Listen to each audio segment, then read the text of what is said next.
Yogena chittasya padena vacham malam sharirasya cha vaidyakena yopakarottam pravaram muninam patanjalim pranjalimanatosmi लये संबोधयेत् चित्तं विक्षिप्तं शमयेत् पुनः सकाशायं विजानीयात् समप्राप्तं न चालयेत्. Om. Thank you. We're meeting after some time, and then I will be actually going to Orlando on October 22nd. So hopefully we can meet in person one of the days before I head out. Of course, not that I can always come back. It is only a 2-hour flight, but if possible, we'll try to meet. Where we left off, we have been studying chapter 2 of the Yoga Sutra. We had studied up to the 28th Sutra. And of course, the first Samadhi Paada established the philosophical basis, and in that philosophical basis, we also saw the main purpose for yoga, which is Chitta Vritti Nirodha, the control of the modifications of the mind. And we also examined that how control of the Chitta Vrittis is very, very critical because every modification of the mind, the Vritti, is going to actually leave a trace on our jiva, and that trace is called as samskara, and this samskaras make us go back and create the same chitta vritti again and again and again. So a groove is formed, and that becomes part of our personality itself, which transmigrates from one janma to another, and that we call it as vasana. So vrittis, though on the face of it they look very innocuous, they have the difficulty of leaving a samskara and a vasana. Therefore, the whole of Yoga Shastra is to make sure that we have the right kind of vrittis so that our spiritual personality is not compromised.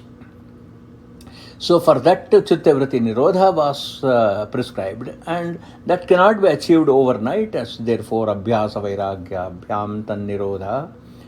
We have to do practice and in a consistent manner, and we also have to be dispassionate about those vrittis which are going to actually destroy our inner core being, and therefore Abhyasa Vairagya was instructed. And then whatever obstacles that can come in this process called antarayas were also highlighted. And the antidote to antarayas, fourfold practices of Maitri, Karuna, Upeksha and Mudita was suggested.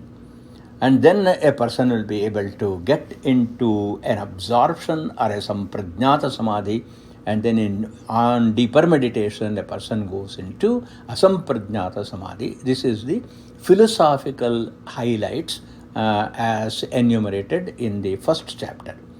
Then it has to be put into practice. Therefore, we started the second chapter, and the very first sutra of the second chapter establishes the methodology, which is Kriya Yoga.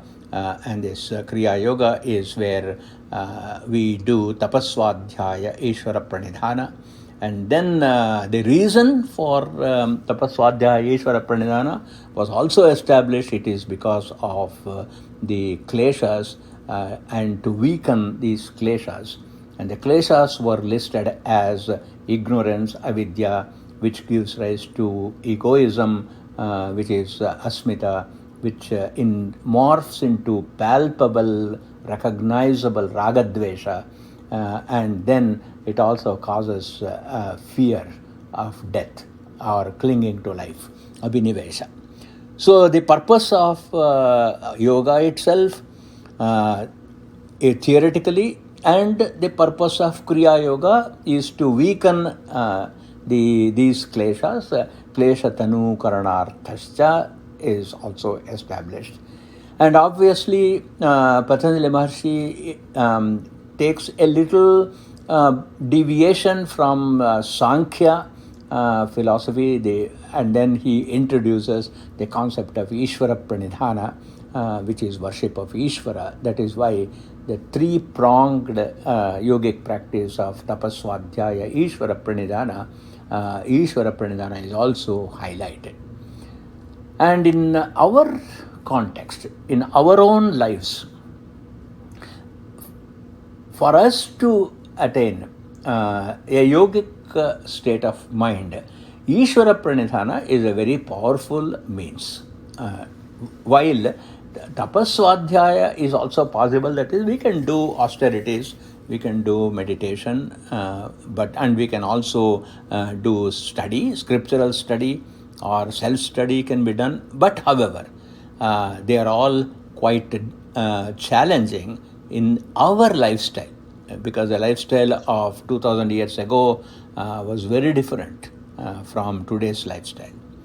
In 2000 years ago, probably life was a little more simpler. We were not traveling that much, and most of the economy was centered within 5 or 10 miles of a person's location. So probably, I'm just guessing, that they had a little more leisure and a little less distraction than us in this 21st century. It may be, I may be wrong, but it is something to note because of the enormous productivity in the literature that came in the early centuries. That kind of productivity, that quality of productivity, sometimes is hard to find. Even though enormous amount of literature is created in all of our subjects, whatever subject we are doing, really that extraordinary essence of writing, that quality, has probably we have to search a little more.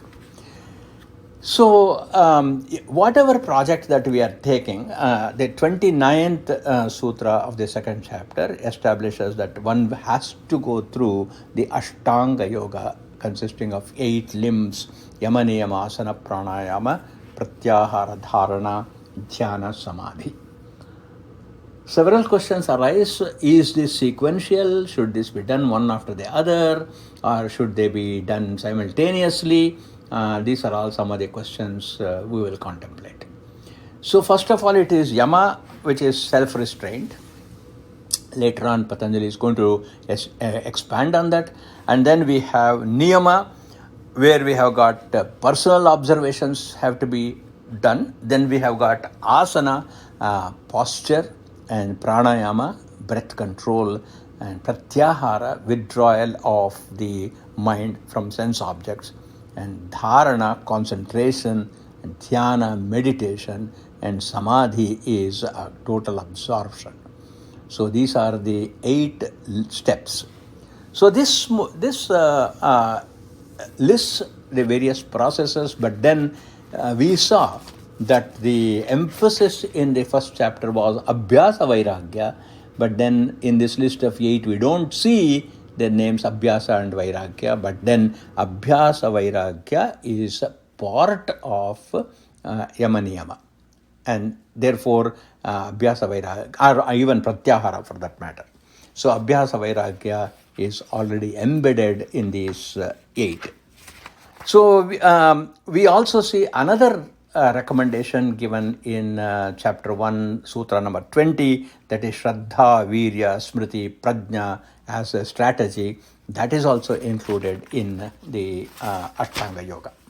So this is a quick summary of what we studied so far in the text. So the Ashtanga Yoga and the following sutras discuss the process of meditation or dhyana. In fact, dhyana and meditation has gained a lot of traction, especially in the recent days, in all spiritual circles. So a lot of teachers who teach meditation usually ask us to jump into the practice of breath control of pranayama. It does help, undoubtedly, and pranayama brings our mind to a little to the center. But however, how any amount of pranayama we do, any amount of breath control we do, any amount of silencing of the mind we do, we have not addressed in pranayama alone the samskaras and the vasanas. So we can go on doing pranayama all our life, but whether it cleaned up our vasanas and samskaras is a question. And therefore we cannot isolate pranayama alone and say that this is meditation. So it has to be supported by all the other 7 limbs of the Ashtanga Yoga. Then, so what are the other 7 limbs we do in the process of our dhyana? So when we are sitting in meditation and then we use pranayama and bring a little bit of breath control, and we also use asana for the sake of stability, and we have created an atmosphere for contemplation. So let us now see, what do we want to meditate upon? How do we start? First question is, in dhyana, we must ask ourselves, what is my perception of life? What is my perception of my life? The meditation should start with that question. So we can talk about the details, but all the details boil down to one concept, that is, our perception of life is duality. Whatever area we think, it is duality. I, world. I, you. As long as this duality of I, you, I, world is there, then in every one of these relationships, tension is built up. So duality is the fundamental cause for tension, and relieving that tension is the purpose of dhyana. So then we have to take care of our perception of duality itself. So now why ask for yama niyama? We will see details of yama niyama down the road. Why insist on that? There are moral principles, there are ethical principles, are all given, because to have a dual view is a stubborn habit that we have cultivated from janma to janma. So this stubborn habit has got to be overcome. Therefore, Ashtanga Yoga, the purpose of Ashtanga Yoga is to raise this question of how duality is affecting the quality of our relationships and creating these tensions. Fine. So therefore, what do? We really don't have a solution for solving these dualities. So we seek the help of a teacher, and a teacher actually has to prescribe a sadhana, and that sadhana is abhyasa vairagya. But the predominance of duality in our mind, actually we conceive an abhyasa vairagya. Why is it that in spite of our knowing all this theory, still we get upset, still we get worried, still we get anxious, and still there are tensions, interpersonal tensions, and then even unperceived opponents. We even don't know who is our enemy, but that unknown enemy is also causing tension. This is because we have not committed ourselves to overcome this duality. So therefore, no amount of mere pranayama is going to do unless We make ourselves pure even before we sit for dhyana, and therefore we have to overcome the habit of splitting everything into the opposites, and therefore Patanjali Maharshi is introducing first of all physical discipline. He is introducing a social discipline. He is introducing standards of the posture and the posturing that we take in our lives, and control on our body and emotions. To do all these things are prerequisites for dhyana. Therefore, yama niyamas are introduced even before we even take a pranayama. Even before that, yama niyamas are necessary. So we have to start a conversation of saying, let us think and talk about dhyana. How do we even start this conversation about dhyana? Because as soon as we talk to somebody about dhyana, then immediately what happens is they will say, you do pranayama, or somebody will come and say, you do asana, or someone else will come and say, you study Vedanta. But then that is also jumping ahead. So let us now follow a conversation of a devotee who went to Bhagavan Sri Ramakrishna and then starts this conversation. So let's follow their conversation. The student comes to Sri Ramakrishna and says, Sir, how to concentrate on God? And how can I establish my mind in Him? How can I concentrate on God? Because one of the things most of the teachers will say is, you develop bhakti in Ishvara. Yoga Shastra also says, look at Sutra number 123, Ishvara Pranidhana Dva. So the very first instruction that we get is, you do Ishvara Pranidhana. And we also saw in chapter 2, Sutra number 1, Tapaswadhyaya Ishvara Pranidhanani Kriya Yoga. So Patanjali starts God worship. And this is exactly what Ramakrishna Paramahamsa also told the devotee by saying, you establish your mind in Hari. So a Ishta Devata is chosen. And in that Ishta Devata, you place your mind. So when Ramakrishna Paramahamsa is saying, you keep your mind at the feet of the Lord Mahavishnu, Hari, then what he is suggesting is, Ishvara Pranidhana is a means of worship God. That has to be preceded by Tapaswadhyaya. So it is in keeping with Yoga Shastra. That is how we start our conversation. Then the question came up, how do we do that? How can I do Ishvara Pranidhana? Then Ramakrishna Paramahamsa says, repetitively utter the name of God.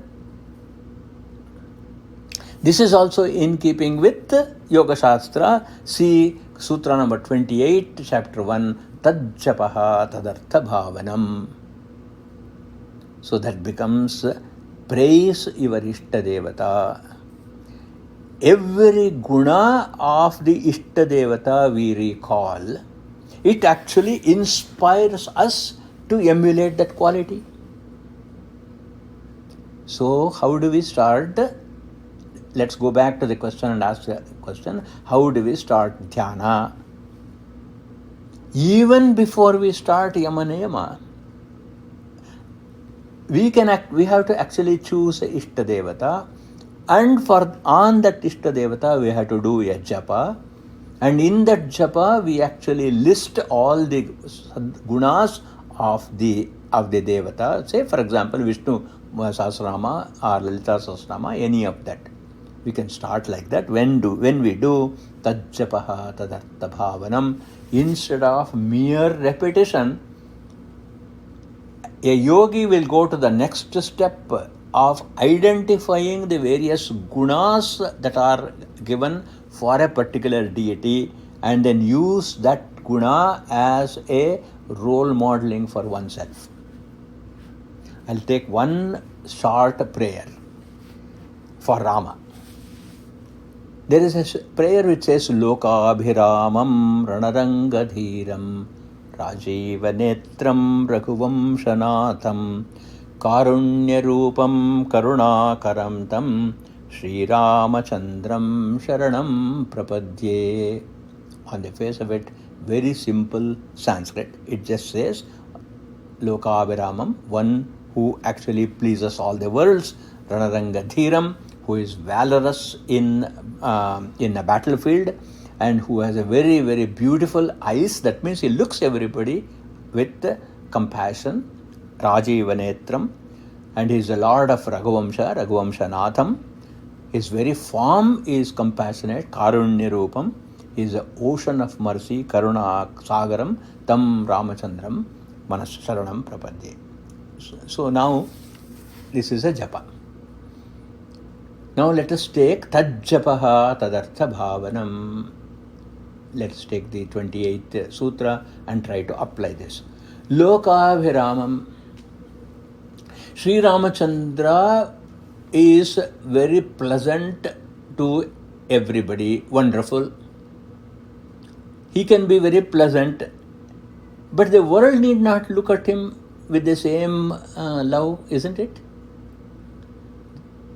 But here, by using the word Lokabhiramam means the world loves him.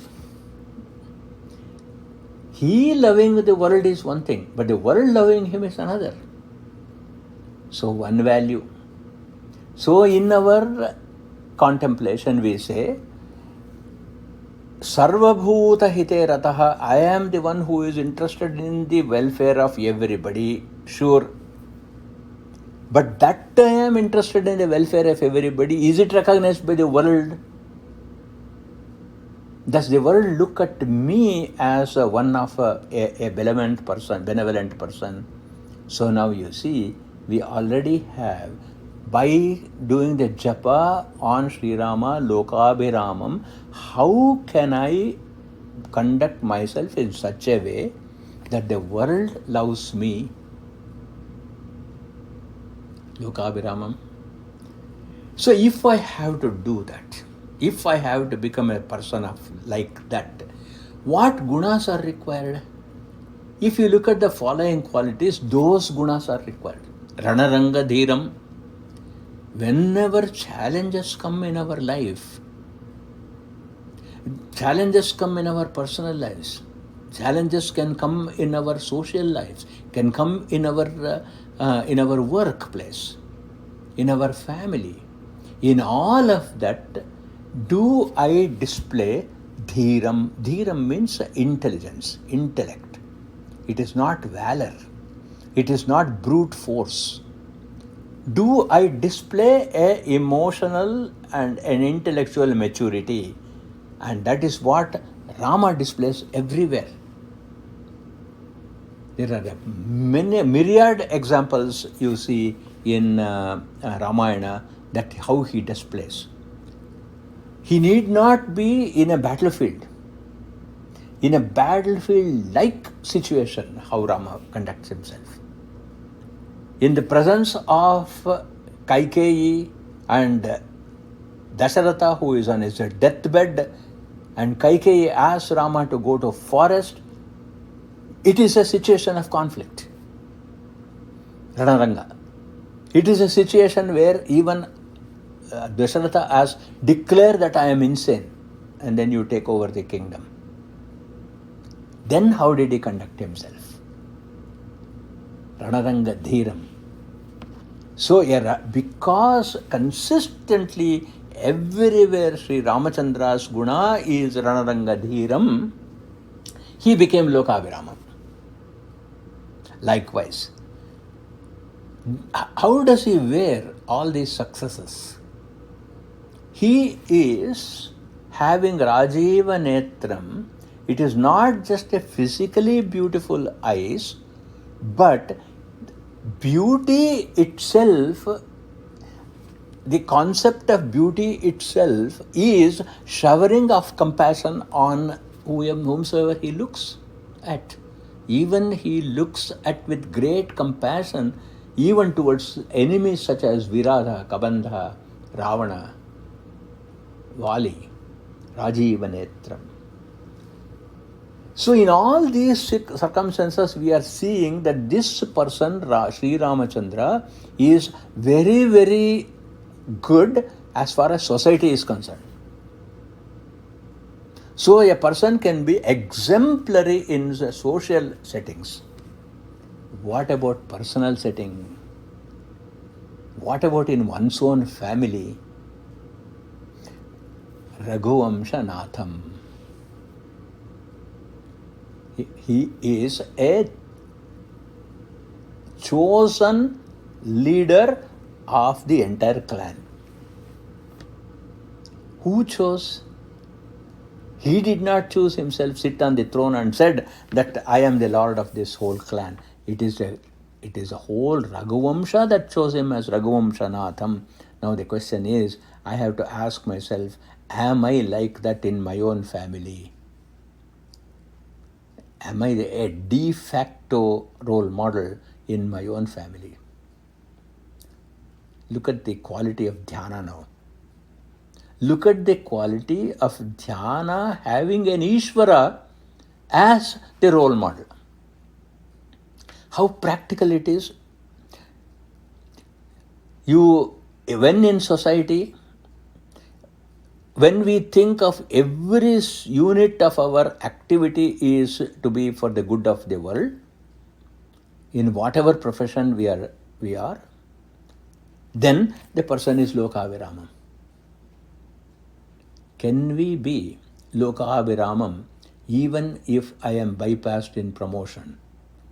Even if I am not given a raise? Can I be like that? That is why even in the Gita he says, a person who is a yogi is better than even a meditator. Tapasvibhyo diko yogi. A yogi is better than even a learned person. Jnanibhyopi. That yoga definition is we see in this small prayer.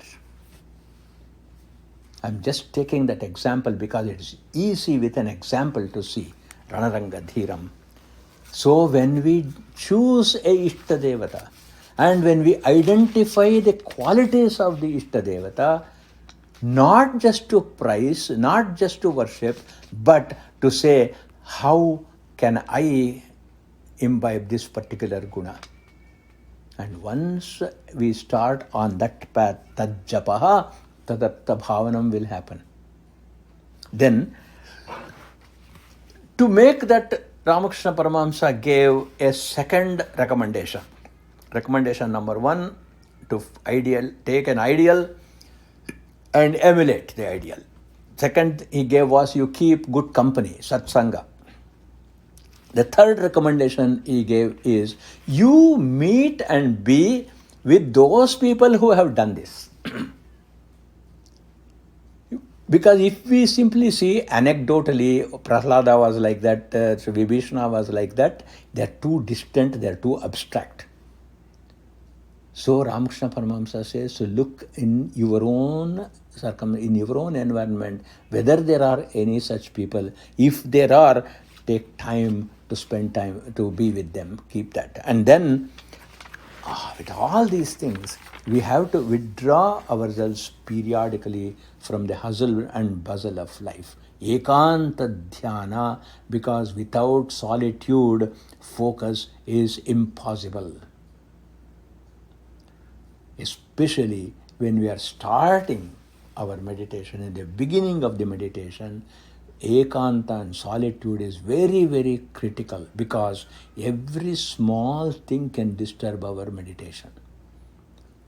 See, if you want to plant a sapling, what is the first thing you do? You plant a sapling and you build a fence around it. If you don't build a fence around it, it will be destroyed in no time. But once it becomes a tree, a tall, solid tree, you don't need any more fence. Even a tornado cannot uproot it. such firmly it will go. Then you can do dhyana anywhere.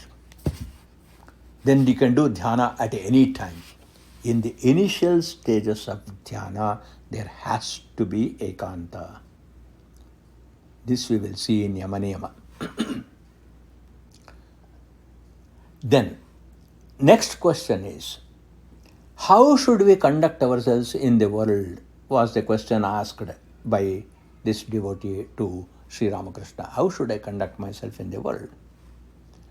He gives very simple, straightforward instruction. He says, you discharge your duties uncomplainingly. It sounds so simple. But what do we see in our workplace all the time? Even the best performers also will be complaining. I have too much work, I'm not getting cooperation from this person, I'm not doing this, I'm not doing that. So uncomplainingly, Ramakrishna Paramahamsa says. And he also says, be very loving and pleasant with all your relatives. I mean, we may not be able to love all our relatives. There may be some challenging relationships. But we don't have to initiate any conflict with them. How can we make sure that we don't initiate any conflict with them? Because that vairatva in our heart, we have got to remove it. So what is the reference in Patanjali's Yoga Sutra? Look at the definition of Vairagya in chapter 1. Tatsannidhau Vairatyagaha. Also, now we are going to see in the second chapter also, Ahimsa Pratishtayam. When you are established in Ahimsa, total non-violence, Tatsannidhau Vairatyagaha. There will be no hatred in the mind at all. Let us say there are challenging relationships. You may not be in their company, you may not spend any time with them, but why nurse anger and hatred in our heart? Asks Sri Ramakrishna. So when that Vairatyaga you do, then what about people whom we love, care for very much? And the more and more we love a person, the more and more we care for, the more and more we are stressed about them. All the time we are thinking about them, are they okay? How is their welfare? Today morning, did they eat breakfast? Did they eat lunch? All these things are also constantly bothering, compromising dhyana. So then for this, when we sit in the dhyana, deep in our heart, we must give up all clinging whatsoever. Adi Shankara also says, Ekaki Nispruha Shanta. He must be alone, no clinging, peaceful. All this is a prerequisite I am talking about even before we enter into dhyana. Otherwise, we will be doing what we term as meditation, but then that meditation is not effective. So you can see how simple is this conversation. In this conversation, what we have seen is Ramakrishna Paramahamsa has blended Yoga, Vedanta, Bhakti, Jnana, Karuna, Puja, everything by giving a holistic approach. Patanjali's Ashtanga Yoga is a holistic approach. We cannot isolate dhyana only. We cannot isolate pranayama only. Every single step has to be done. A note about solitude. I mentioned that in solitude, you have to completely detach yourself with all relationships. We see that in the Nirvana Shataka. I'm going to speak on that in a couple of weeks. I have no relative, I am not the body, etc., is a meditation in Nirvana Shataka. Please note, it is not a rejection. when we are sitting in meditation, I don't reject my spouse, I do not reject my children, I do not reject my job. What I am doing is I am withdrawing. We must be very careful when we say, I am not going to cling to any relationships. Because if a mother doesn't take care of the child, who will? If as an employee, I do not do my duty at work, who else will? But in dhyana, non-clinging is not to be mistaken as rejection. That we have to be careful. And this has to be done, the detachment in dhyana has to be done with great care. We have to take a few minutes to, just as we identified the qualities of Sri Ramachandra to make it my own, I must also identify the most clinging relationships that I have. And those clinging relationships I must suspend during the period of dhyana. On a beautiful autumn well-lit night, there were a few friends who were sitting on the shore of a lovely lake. It was a full moon. Then they had a few drinks.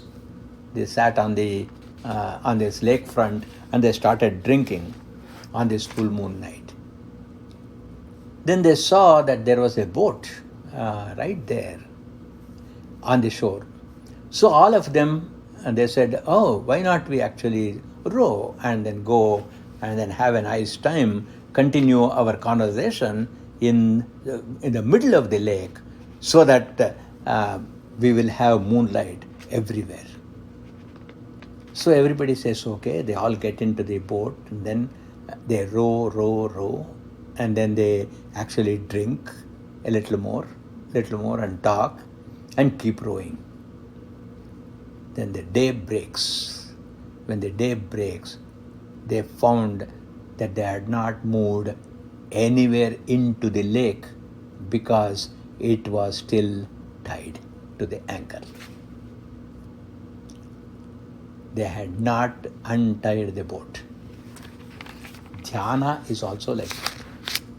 We sit and meditate, but this boat of meditation is tied to all our relationships. So we have to untie it for the period of the dhyana. How can this happen without niyama? So before dhyana, before pranayama, Patanjali Maharshi introduces a niyama.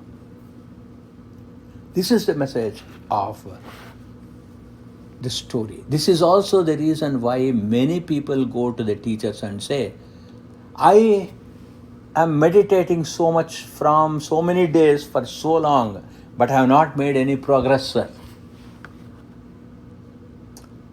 I have been doing puja all my life, but I have not got the darshana of my Ishta Devata. How can there be? Because as long as this boat is tethered, you cannot go into the middle of the lake. So therefore, before even yama niyama, we have to again look back and ask some questions. We have already developed a professional personality, all of us. In this professional personality, we have already demonstrated courage, we have demonstrated resolve, drive, creativity, hard work, commitment, everything we have shown in our professional life. But none of these we have actually transferred to our spiritual life. Ramakrishna Paramahamsa says, whatever courage, etc., that you have shown in your professional life, transfer that to your spiritual life also. This has to happen in dhyana. Dhyana number 1, Ishta Devata, choosing the Ishta Devata and looking at the gunas and emulating that. Dhyana number 2, ekanta and removing the tethers during our ekanta. Dhyana number 3, transferring our professional skills into spiritual skill. Third one has to happen. Then, just as a professional success gives us a sense of achievement, the sense of achievement in dhyana is when I get peace of mind, manashanti. Yasya shantam manassada. Becoming a CEO is the goal in professional life. Getting pure manashanti is the goal of a spiritual life. So therefore, we have to transfer these skills in dhyana. But in this transferring the skill, there has to be a filter. And what is that filter? Every killer instinct we have, every opportunity where we have climbed upon other which happens in professional life, there is no place for that in spiritual life. So what is that filter? That filter is yama niyama.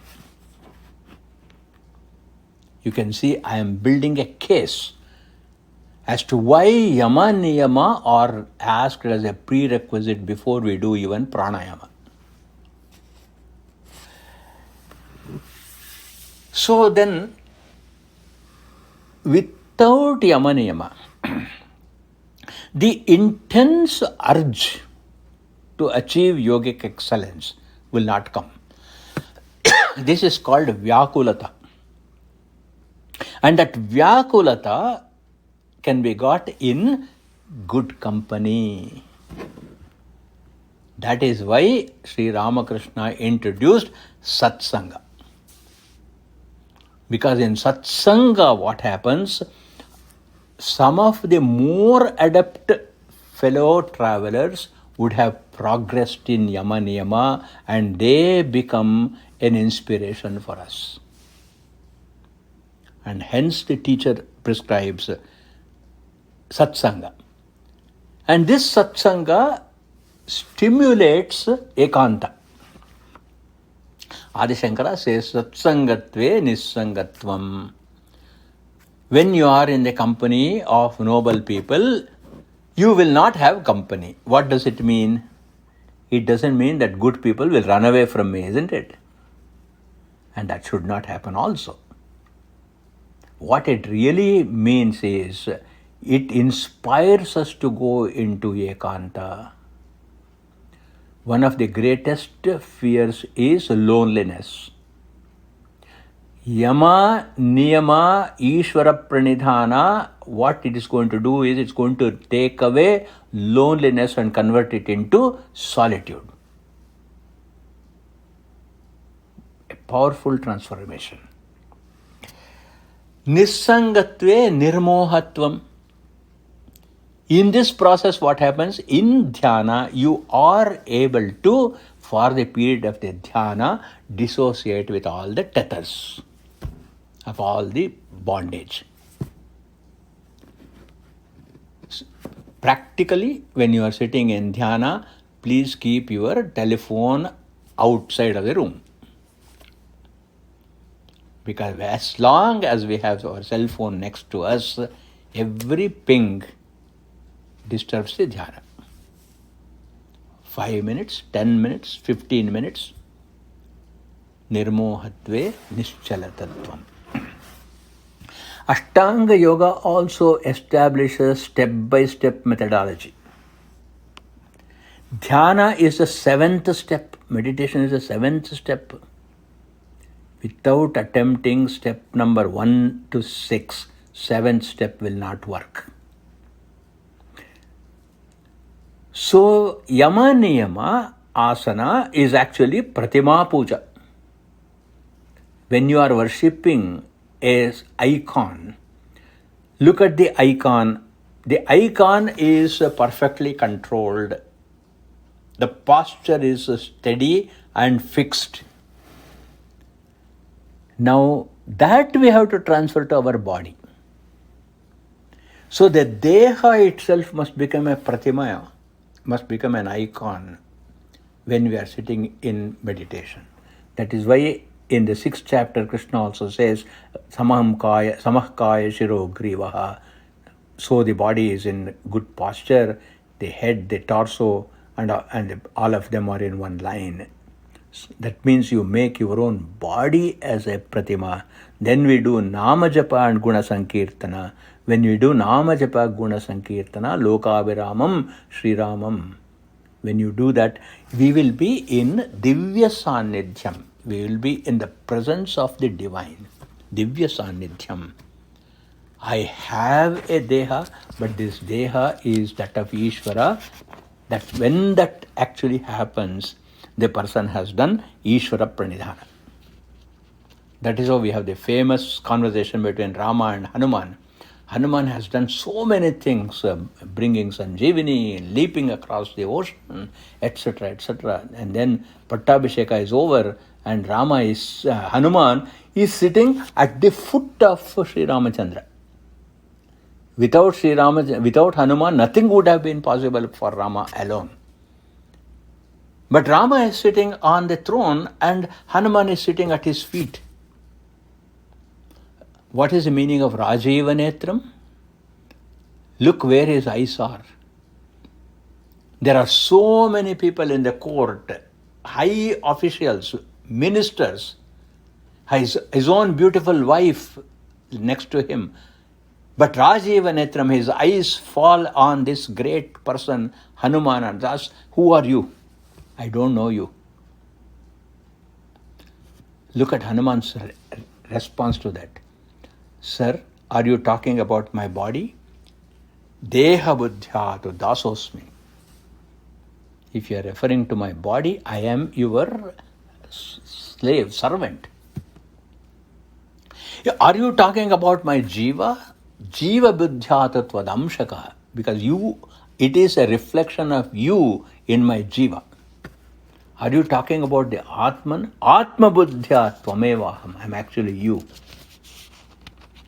So you can see what a clarity was there.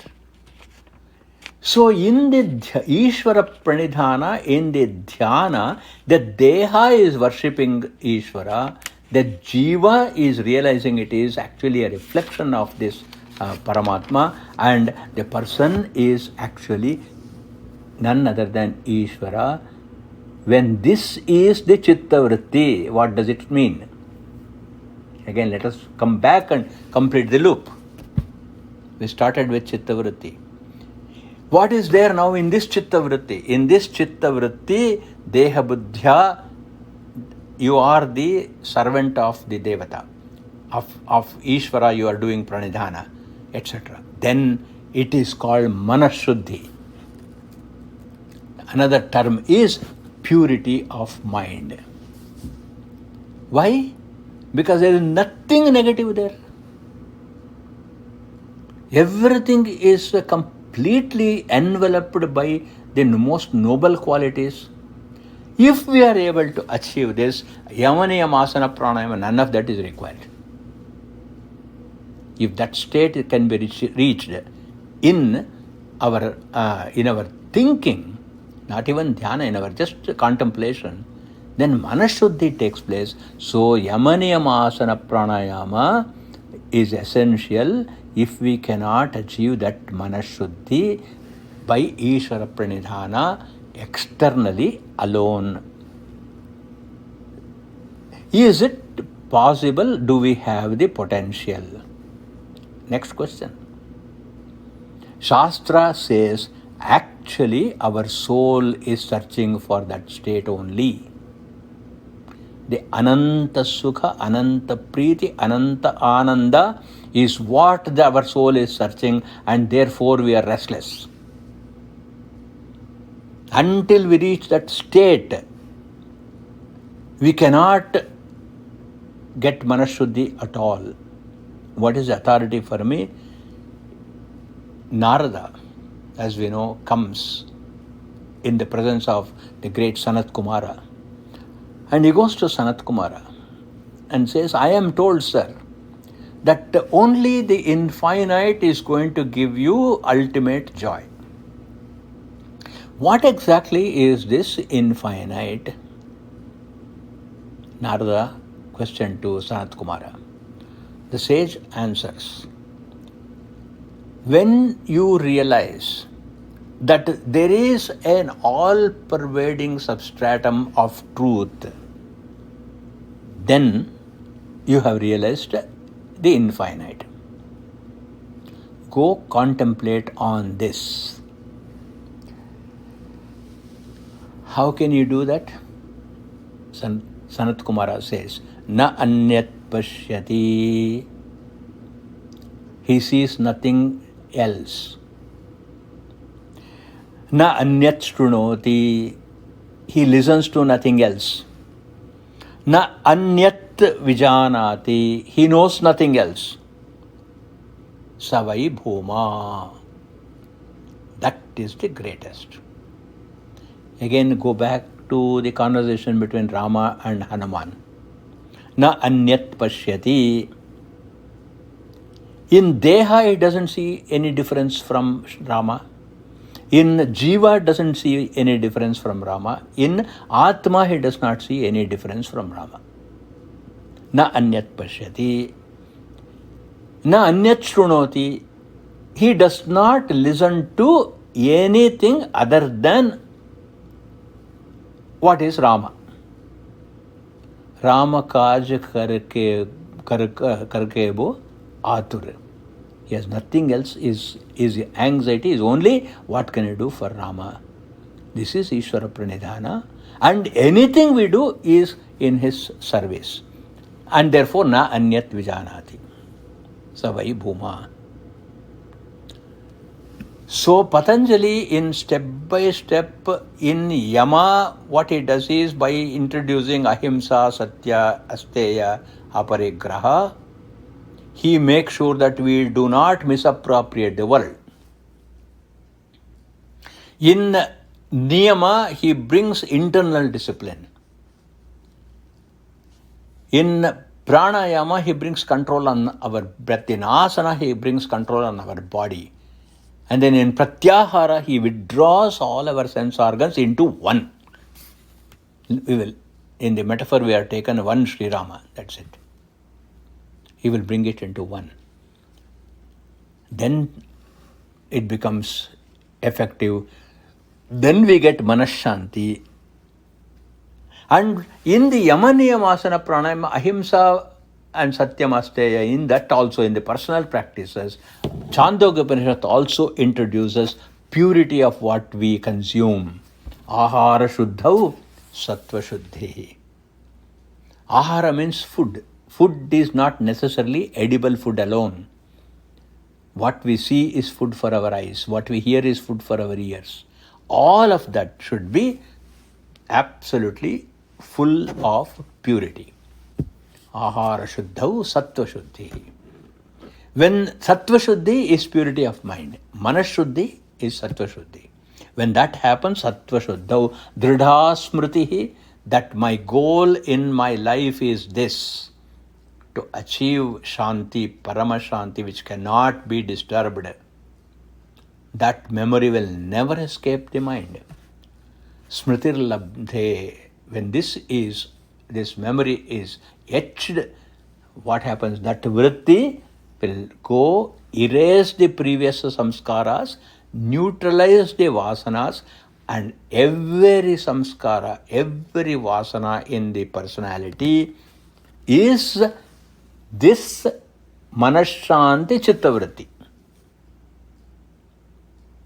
So the person becomes absolutely unperturbable. And also he is incorruptible. Nothing can corrupt that person from this, because no knots in his mind. Sarva granthinam vipramokshaha, says Chandogya Upanishad. First of all, there is no knot of ignorance. Avidya granthi gone.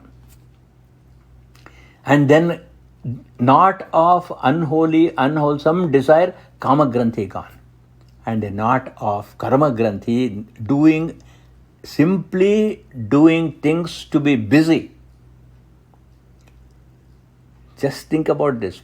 So much activity just to be busy, but it is not adding to our spiritual growth. And that efficiency is also going to come. This is what Ramakrishna Paramahamsa actually concludes as a preamble, as a prerequisite for even starting the yoga, even starting thinking about God. And then what will be his attitude? This is where again Bhagavad Gita says, Sarvabhutastam Atmanam Atmanam Yena Pashyati. One who sees all living beings in oneself and he sees himself in all living beings, he is the perfected yogi.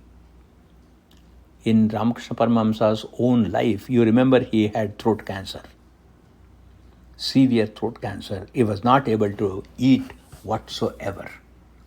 All the disciples go and approach Ramakrishna Paramahamsa and say, Sir, why you are such a devotee of Kali? Whenever you want, she gives you audience.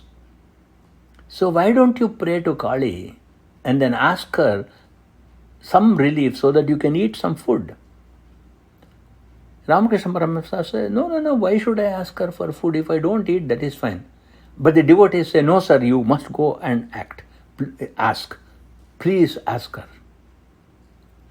Then at the insistence of all the students, Ramakrishna Paramahamsa says, okay, tonight in my dhyana, I will ask Kali to give me ability to eat.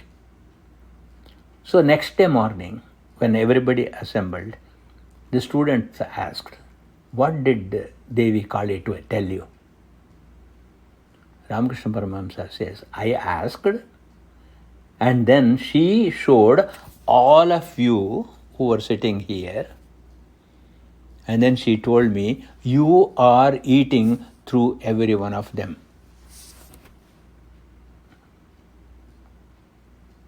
Who can think like that? Such purity of mind, such Ishvara Pranidhana.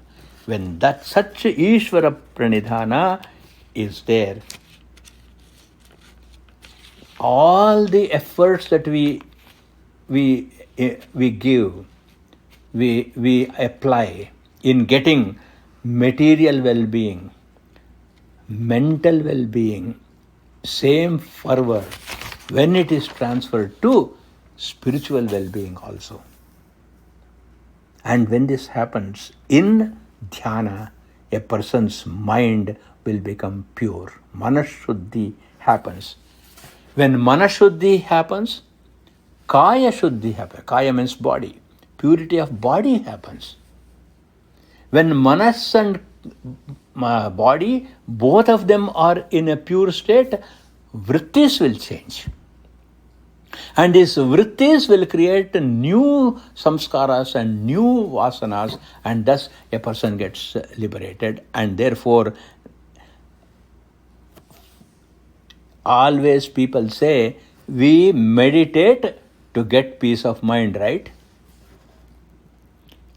Yoga Shastra's standpoint is, become calm first, then you meditate. Revolutionary idea.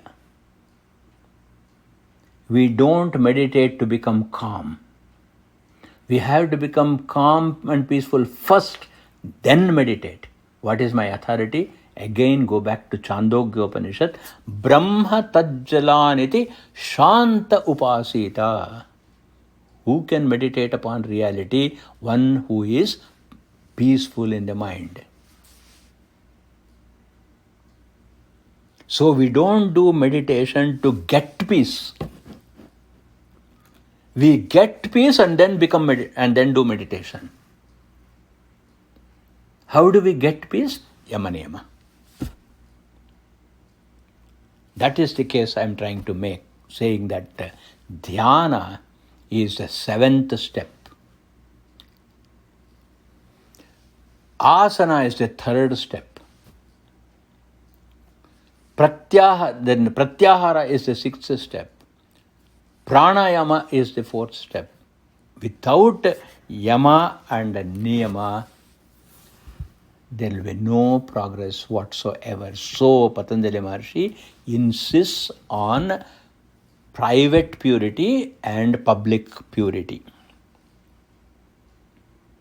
Otherwise, we can do a hodgepodge dhyana, a hodgepodge serving of our fellow beings, a little bit of satsanga here and there, all those things in a disorderly way we can do, then there will be Rakshasas and Apsaras to disturb our meditation. If we have to be completely successful in this, then first and foremost is a yogi must be very vigilant. And in this vigilant, as a person progresses, the vigilance must be becoming more and more intense. Because the more and more success a person has, the more and more temptations will come. And we have seen this happen. Some charm, some ability, some capacity is there for people like Nityananda, Rajneesh. But then why did they fall? Vishwamitra, we have great respect for him as the one who gave us Gayatri Mantra. But can you ever think of Vishwamitra without his baggage of his fight with Vasita? Can you ever think of him without his episode with Menaka? In spite of his becoming a Brahmarshi. Can you ever think of Durvasa without anger? So what does that tell us? It again tells us how one who is in this path must be extraordinarily vigilant about falling. Otherwise, manashanti is quite an unstable state. Very quickly it can be disturbed, and whenever mental peace is disturbed, dhyana also becomes ineffective. Abhyasa vairagya is completely destroyed. Ishvara pranidhana stops. Chitta vritti goes back into its original agitated state. So with this preamble of why Yamaniyama is to be first practiced, we will continue our study of Yoga Sutra in our next class. Thank you.